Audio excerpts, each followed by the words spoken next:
Halo semuanya, seneng banget rasanya hari ini kita bakal ngebedah salah satu laporan keuangan yang paling ditunggu-tunggu tahun ini.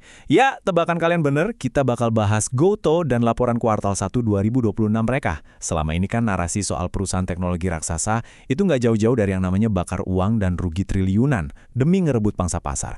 Tapi, hari ini ceritanya beda total. Kita bakal ngelihat gimana GoTo akhirnya berhasil ngelewatin garis finish profitabilitas. Ini benar-benar titik balik epic yang udah lama banget ditunggu para analis dan investor. Jadi siap-siap, karena data yang bakal kita bahas ini luar biasa banget. 3 kata buat kalian. Laba, bersih, pertama, boom. GoTo baru aja mencetak sejarah dengan ngelaporin laba bersih sebesar 258 miliar rupiah untuk kuartal 1 2026. Ini bukan sekedar angka di atas kertas ya. Ini benar-benar momen drop the mic dari manajemen GoTo. Setelah bertahun-tahun nyata kerugian operasional dan cash burn yang masif, mereka akhirnya berhasil muter balik keadaan dan masuk ke zona hijau. Ini bukti nyata kalau model bisnis ekosistem mereka itu beneran bisa ngasilin uang, gak cuma ngomongin metrik pertumbuhan pengguna aja. Oke, mari kita bedah satu-satu angka-angka spektakuler yang bikin pencapaian ini bisa kejadian. Pendapatan mereka itu melonjak 26% secara tahunan, jadi 5,34 triliun rupiah. Nah, dari sisi efisiensi operasional, laba inti atau adjusted EBITDA mereka meroket gila-gilaan sampai 131% menyentuh 907 miliar rupiah. Fundamental penggunanya juga solid banget. Pengguna transaksi tahunan naik 22% jadi 69 juta orang. Dan yang paling krusial buat napas perusahaan, posisi kas mereka masih super aman dan solid di angka 23 triliun rupiah. Bagian pertama, mesin pendorong, ledakan fintech.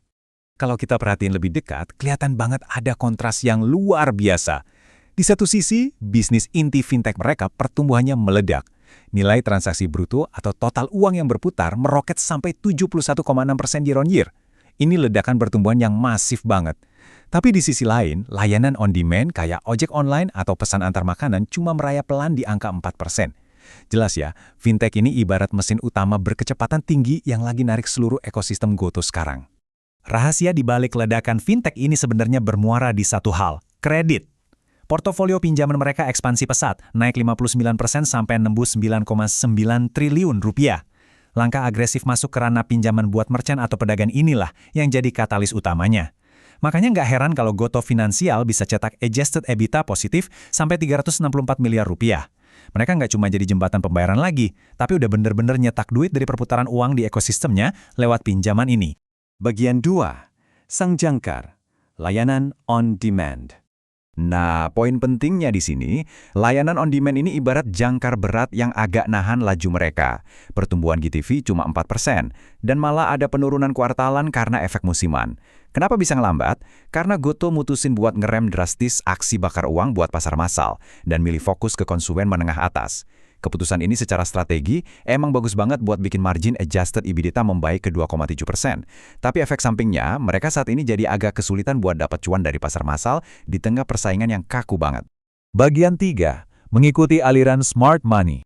Kalau kita ngelihat indikator teknikal dari penganalisis pasar, volatilitas saham GoTo ini lumayan tinggi, pergerakan harganya belakangan ini cenderung sideways atau mendatar di area bawah. Tren jangka pendeknya secara umum masih netral dan agak bearish, dengan support atau dukungan kuat di kisaran 51–53 rupiah. Nah, profit di kuartal pertama tadi emang dilihat sebagai katalis yang mungkin bisa bikin harganya rebound atau mantul, tapi secara teknikal murni, tekanan jual yang moderat itu nyatanya masih ngebayangin. Dan ini benar-benar ngasih gambaran jelas soal pergerakan smart money atau aliran dana institusional. Di awal 2026 ini, raksasa-raksasa kelas berat kayak Vanguard dan BlackRock tercatat aktif mengakumulasi saham GoTo di area bawah. Buat para analis, pola akumulasi institusi kayak gini sering banget diartikan sebagai sinyal positif kalau pemain besar lagi ngambil posisi strategis jangka menengah saat harganya lagi ditekan. Di lapangan, strategi ngadepin data ini kebelah jadi dua pendekatan yang beda banget. Buat para trader jangka pendek, mereka biasanya nyari peluang swing trading, beli di level support krusial 51–53, lalu take profit cepat begitu harganya mantul. Beda cerita sama strategi investor jangka panjang, mereka ngelihat harga sekarang itu tergolong undervalued kalau dibandingin target analis. Jadi mereka milih buat nyicil beli setiap harganya turun, dan ditahan untuk target harga konsensus masa depan di kisaran 80–100 rupiah. Bagian 4, pandangan ke depan, panduan FY26, dan tantangan makro. Pertanyaannya sekarang, setelah kuartal yang fantastis ini, kemana GoTo bakal melangkah?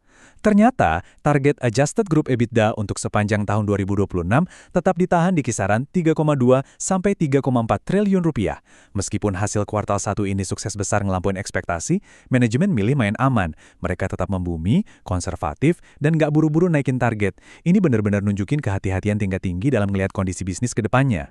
Sikap hati-hati manajemen itu benar-benar masuk akal kalau kita perhatiin deretan tantangan makronya. Pertama, ada resiko volatilitas harga BBM dan inflasi yang bisa bikin biaya bengkak. Kedua, imbasnya ini bisa bikin daya beli konsumen melemah. Ketiga, persaingannya benar-benar brutal. Di transportasi ada Grab yang terus nekan, dan di e-commerce ada TikTok Shop yang ngebayangin ketat Tokopedia. Dan terakhir, karena ukuran Goto yang udah raksasa, mereka bakal selalu ada di bawah pantauan ketat regulasi terkait isu anti-monopoli. Jadi, kita sampai di satu pertanyaan penting buat kita semua. Goto udah ngebuktiin ke dunia kalau mereka beneran bisa nyetak laba. Mesin fintech mereka juga lagi mendorong ngebut-kebutnya. Tapi, dengan ancaman daya beli yang melemah, inflasi dan persaingan raksasa tadi, mampukah laju kencang fintech Goto ini terus berlaring lampauin semua tekanan makroekonomi di depan mata? Ini bener-bener pertanyaan jutaan dolar yang bakal nentuin potensi dan nasib jangka panjang ekosistem Goto. Terima kasih udah ngikutin paparan mendalam kali ini. Pastikan kalian terus pantau tatanya, dan sampai jumpa di ulasan berikutnya.